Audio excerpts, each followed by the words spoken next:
Okay, I'd be remiss if we didn't talk about, one of the things that, your handle is Mel Two Toes. Yes. On Instagram. Yes. And there's obviously a very good reason for that. And I wanted to make sure we cover that story because it's something that, again, like, I don't know that I've covered in depth with you ever. Yeah. And it's a huge part of your life and who you are and why, again, you're even more inspiring than, anyone would care to know, probably, unless they care to know. Whatever am I saying?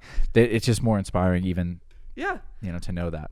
I'm always shocked when I talk to people who I've known for quite a while who follow me on Instagram. Mm-hmm. And again, it's Mel Two Toes on Instagram, who are then like, wait, what?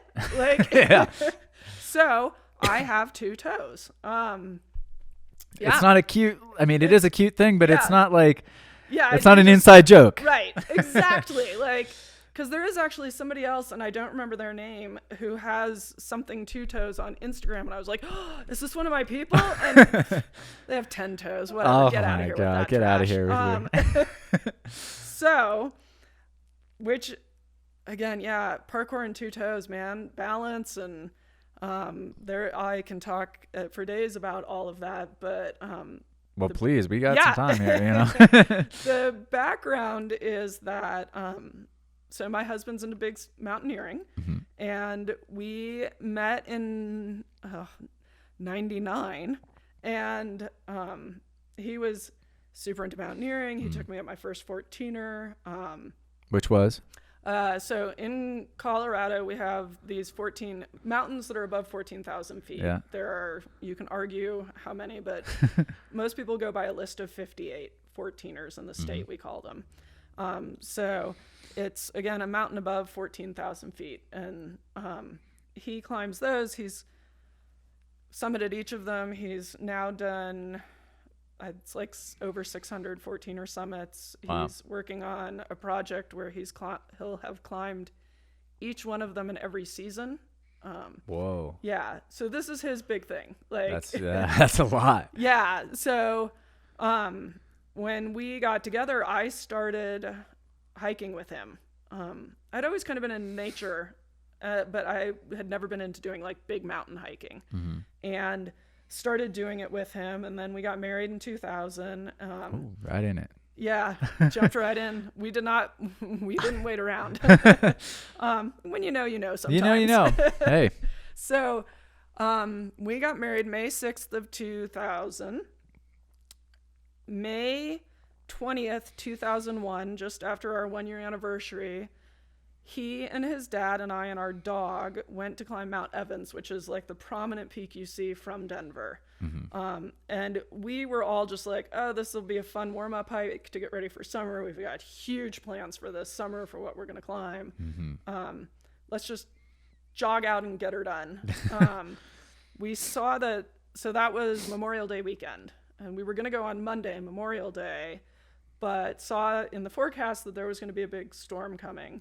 And so we're like, oh, we'll just scoot it a day up and go on Sunday instead to miss the storm. Mm-hmm. And through bad navigation and just a series of, slightly wrong decisions, we ended up getting partway lost, and it took us way longer to get to the summit than it normally would. And so when we got to the summit, we could see that the storm was already, oops, sorry, just hit the mic. You're good. We could see that the storm was already moving in, and we were like, yikes, this looks bad. So we started, at that point, we could actually see the correct trail down. Started down, we're in this huge boulder field. Our dog can barely navigate through the boulders and the snow.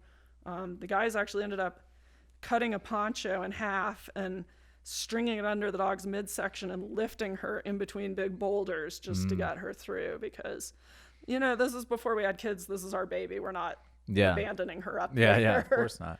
So that slowed us down, and by the time we kind of got down lower, it was already a whiteout. And at the base of Evans and Bierstadt, there's this area called the Willows, and it's just a big swampland filled with willows and like a lake. And the willows are pretty tall, and they're everywhere. It's just like giant shrubs everywhere and through this marsh, and there are creeks and a lake, and it's a whiteout. You know, we can see maybe 10 feet in front of us. Jeez. And totally lost the trail, and we're just wandering around trying to find the parking lot. And we're in a row, and my husband and the dog are in the front, and then my father-in-law, and then me.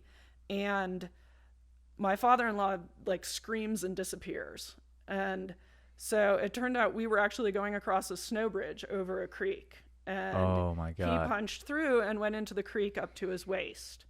And so I dropped down to my hands and knees, and I'm crawling, trying to get across and not fall in. But I punched through and went in up to about mid-calf into the creek, but was able to then kind of scramble and pull myself out. And we all got together, and we were just like, boy, this is pretty bad. Yeah.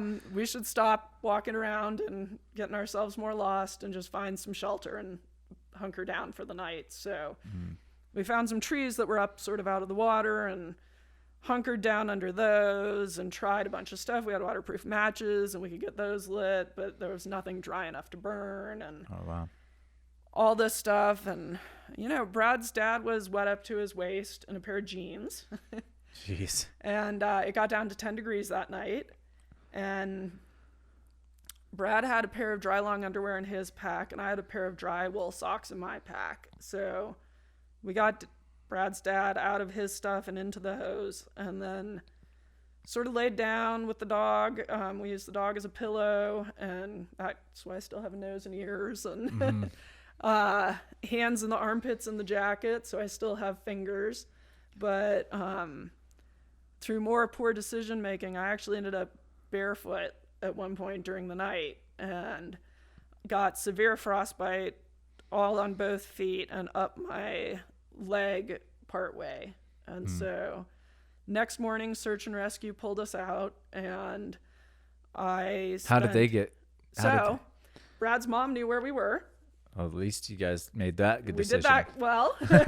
Well, and I just want to. Yeah. I'll come back to it, but I want to talk about like what if you're, you know, because you know they talk about what is this thing that causes like some of these bad decisions, and it's partly because of like when these extreme things happen, it just.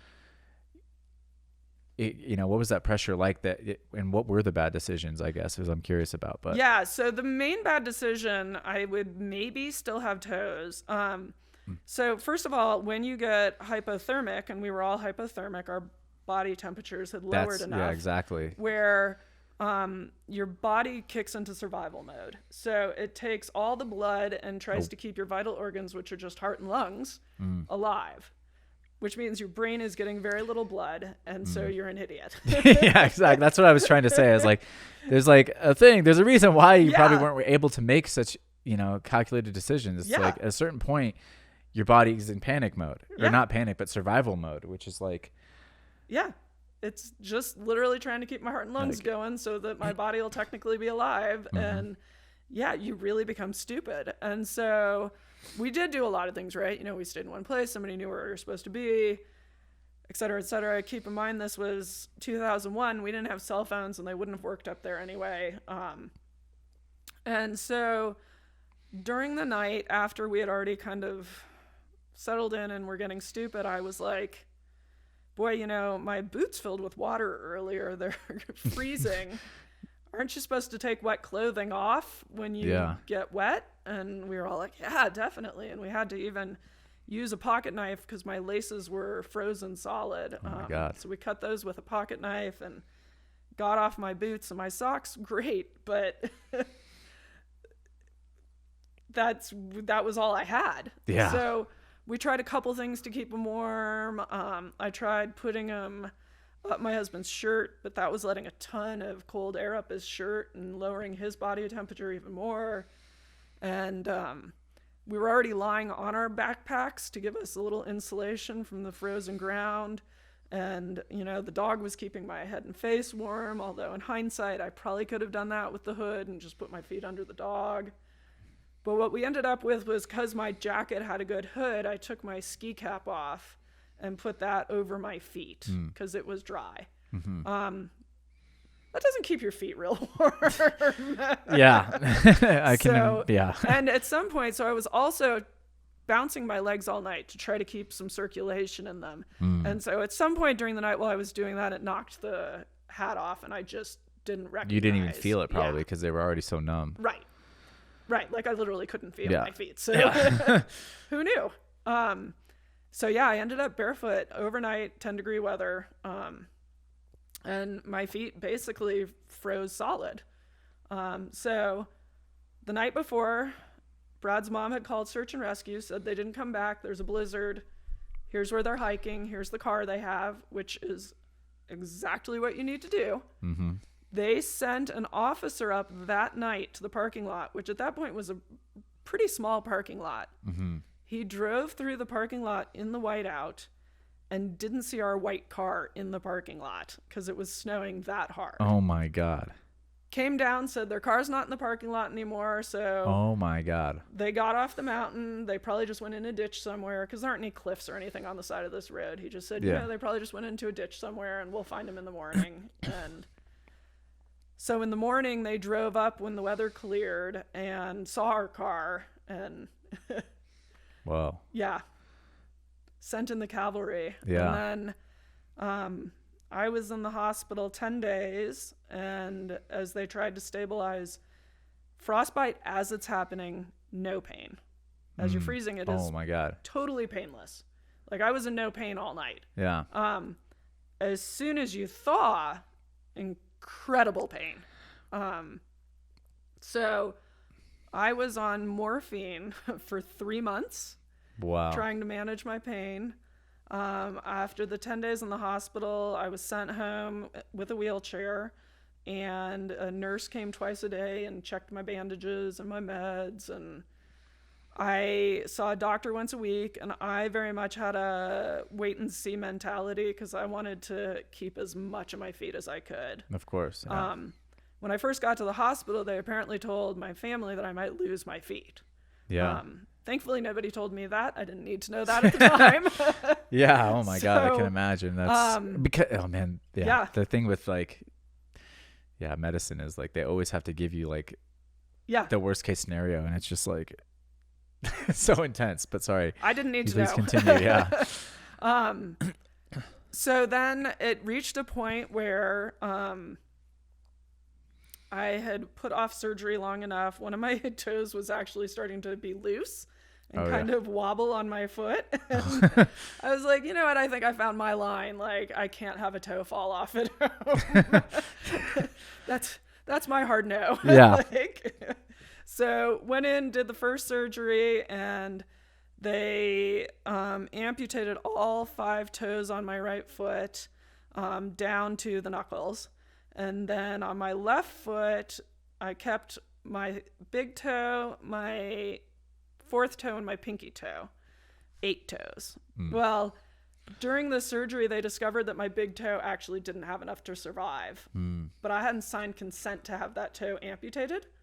So I had to go back in, next surgery, and I was left with my 2 toes. They're little survivors. Yeah, They're the adorable. survivors. They got each other. They have each other. Oh, man. You can't leave one toe. Interesting fact. Interesting. Yeah. I guess if it was the big toe, you probably could. But if it's one of the smaller toes, it's too much strain and pressure on the toe. And I even do this. You catch it on stuff all the time. And it's, Because I actually did... my 4th toe on my right foot survived, or might have, but you can't just leave the single one by itself. You can't just leave that guy sticking out there by himself. He's just too dangerous. Yeah. Oh, wow. Yeah. So I started parkour with no toes. And that's, I mean, that's just so legendary. 40-year-old with 2 toes and became, you know, just this absolute, sorry, I don't want to cut you off, but that is just such an incredible story. Yeah. And it is, we're so glad that you kept, you know, your 2 toes and the rest of your feet. Yeah. And then me too. what is like, so then it was 3 months of just excruciating. Well, you had some morphine, but it was just pain, thawing out. You had the surgeries. Yep. And then how did your recovery kind of leave you? And then when you found parkour, how was it kind of like adapting your style, I guess, a little bit to your foot? So all through the 3 months leading up to my surgeries, I was just on the couch, on the bed, or in a wheelchair, and I could use a walker to go like to the bathroom. And so went from being in sort of my peak physical shape at 26 to like, and not in shape at all. And the whole time my parents and I and everybody kept saying to my amazing doctor, like, what's this going to look like when she's done? What kind of physical therapy we're looking at? What are the limitations going to be? And bless him, he just kept saying, she's young and athletic, she'll be fine. And who knows what combination of that being true and me hearing him say it with authority. That placebo is powerful shit, man. It really is. Whatever. Thank you, doctor. Yep. Seriously. So I was like, oh, okay, I'm going to be fine. Like, so I came out of it. And not that it was placebo, like you're saying. Who knows how much of that is just like, that's just that's the facts. Yeah. But and clearly you were. Yeah. Pretty positive glasses half full sort of person too. So it was just going to be fine. That's all there was to it. So started slowly getting back into hiking again. Had a real mental struggle about whether or not I wanted to get back into hiking again because it was big and scary. I can imagine, especially like in the winter months, or if there's any like, oh my God. Yeah. And after you've had hypothermia, you tend to get really cold really easily for a while. Oh, interesting. So there was a period of time where I was just cold all the time. Your body's like on alert. So then my husband was going to go climb Rainier up in Washington, and I decided I wanted to do it with him. And if I was going to do that, I really had to get in shape because that's a much bigger multi-day thing for people like us. Speed records are less than a day, but we're not that people. So started seeing a personal trainer, and it turned out the one thing I couldn't do at that point was a squat, because my balance was completely off. But worked with him, quickly got squats back, doing squats, built up my ankle strength, went to Rainier. We didn't summit, but it was a weather thing, not any physical limitation on my part. And literally from there kind of never looked back. Like just kept hiking and trying And that yoga. was how long after? Rainier was probably, could have been as much as 5 years after the accident, because we had 2 kids in that time period also. So we had been a little busy. Clearly. Yeah. I mean, that's amazing. Yeah. Though, I mean, the kids and the being able to get, And we did go maybe 2 years after that. My husband will be dying if he listens to this, because he knows dates like exactly. And I don't know. I think it was the 2000s.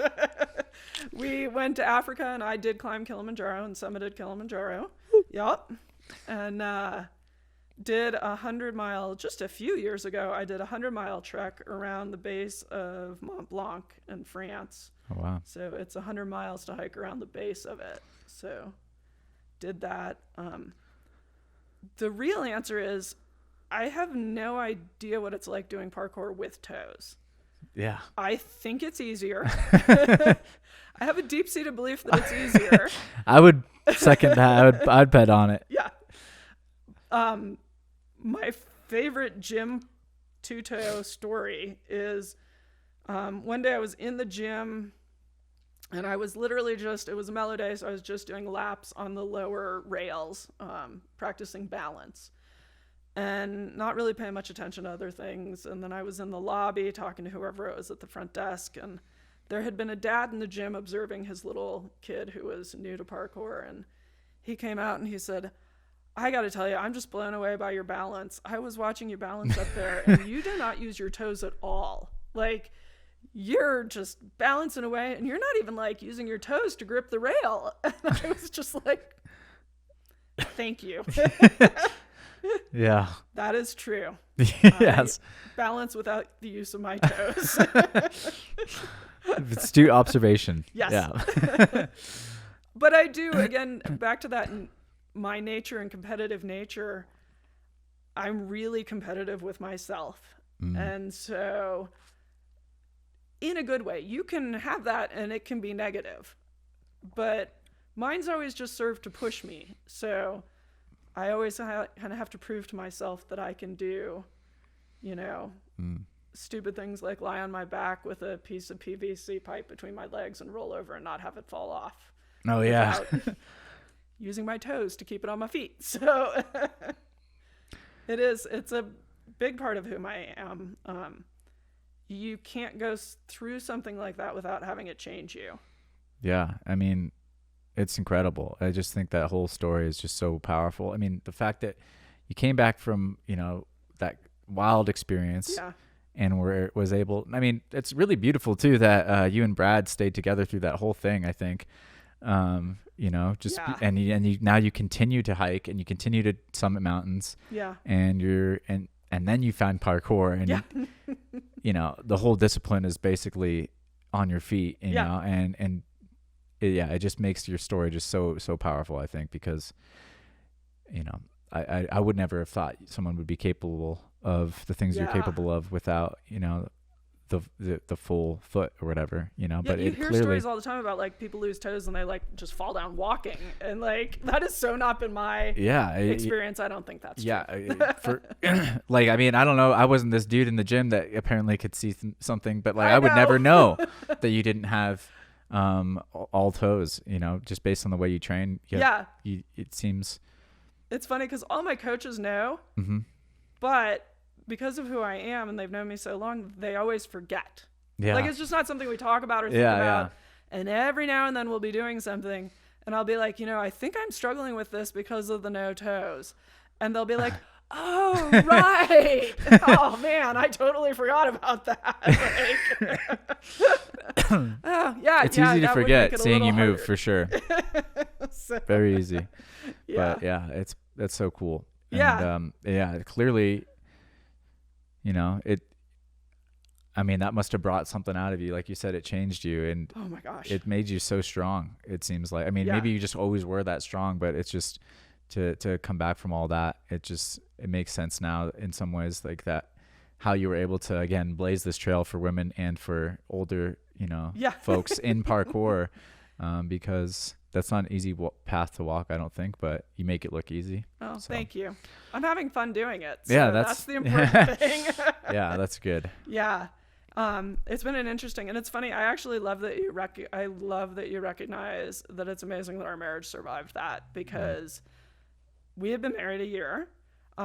Brad blamed himself for the accident because he was the most experienced person in our group, although it was all of our fault. We all made mistakes along the way. Yeah, I can imagine that'd be tough. We made a decision, sort of like how I made the decision that this was going to make me stronger. We made a decision that it was going to make our marriage stronger.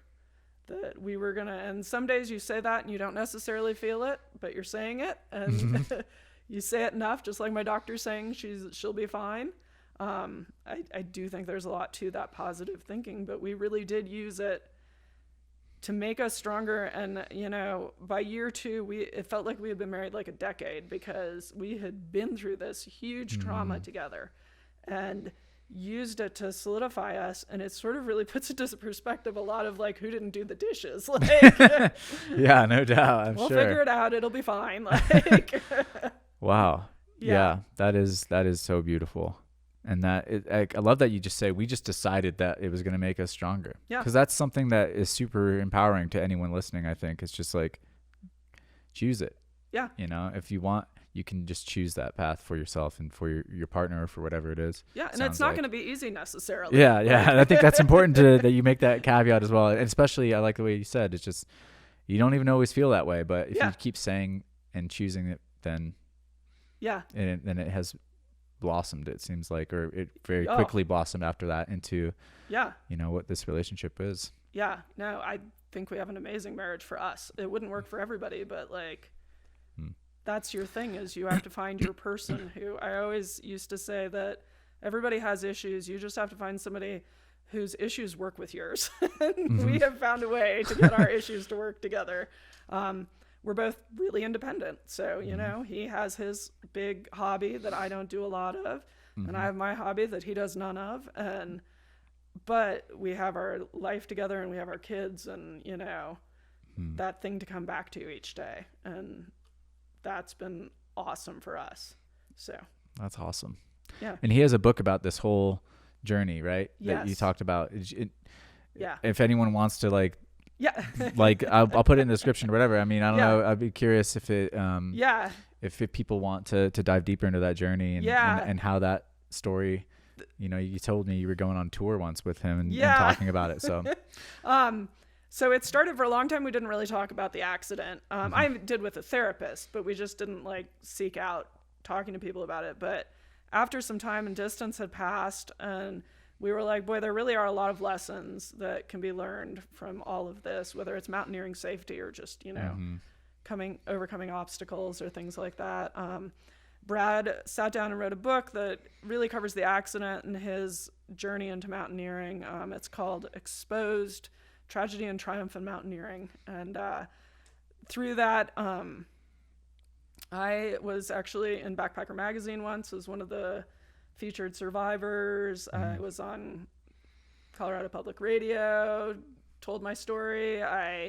We've done a number of things on the news about mountaineering safety. It's a real passion of ours. And with that, we haven't made a lot of money with the book. It's not like a national bestseller, but we have donated 100% of the money we've made from the book to mountaineering nonprofits. And the majority has gone to the team that rescued us, because they're a nonprofit team made of people who literally volunteer to leave their job when they get the page and go That's find awesome. people. So, yeah. That's incredible. Trying to help them out. Yeah.